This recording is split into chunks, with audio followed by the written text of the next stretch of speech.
ಇರ್ಬೋದು. ಅದಕ್ಕೆ ಹೇಳಿದ್ದು ನಮ್ಮ ಮೂಡನ್ನ ನಮ್ಮ ಆಯ್ಕೆಯಾಗಿ ಇಟ್ಕೋಬೇಕು ಅಂತ.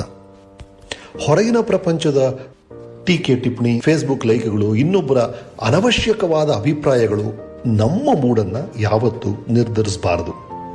ಮದುವೆ ಊಟವನ್ನ ಎಲ್ಲರೂ ಆಹಾ ಓಹೋ ಅಂತ ಹೊಗಳ್ತಿರ್ಬೇಕಾದ್ರೆ ಯಾರೋ ಒಬ್ರು ಅದು ಸರಿ ಇಲ್ಲ, ಇದಕ್ಕೆ ಸ್ವಲ್ಪ ಉಪ್ಪು ಬೇಕಾಗಿತ್ತು, ಅಯ್ಯೋ ಸ್ವಲ್ಪ ಸಕ್ಕರೆ ಕಡಿಮೆ ಆಯ್ತ್ರಿ ಅಂತ ಕೊರಗ್ಬೋದು. ಮದುವೆ ಅಂದಮೇಲೆ ಇದೆಲ್ಲ ಸಹಜ.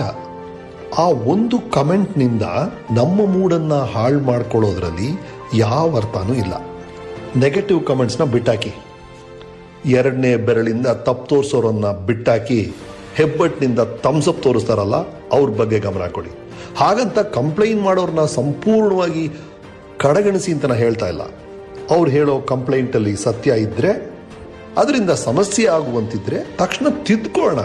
ಹಾಗಂತ ಮೂಡ್ ಹಾಳು ಮಾಡಿಕೊಂಡ್ರೆ ನಮ್ಮ ಇಡೀ ದಿನ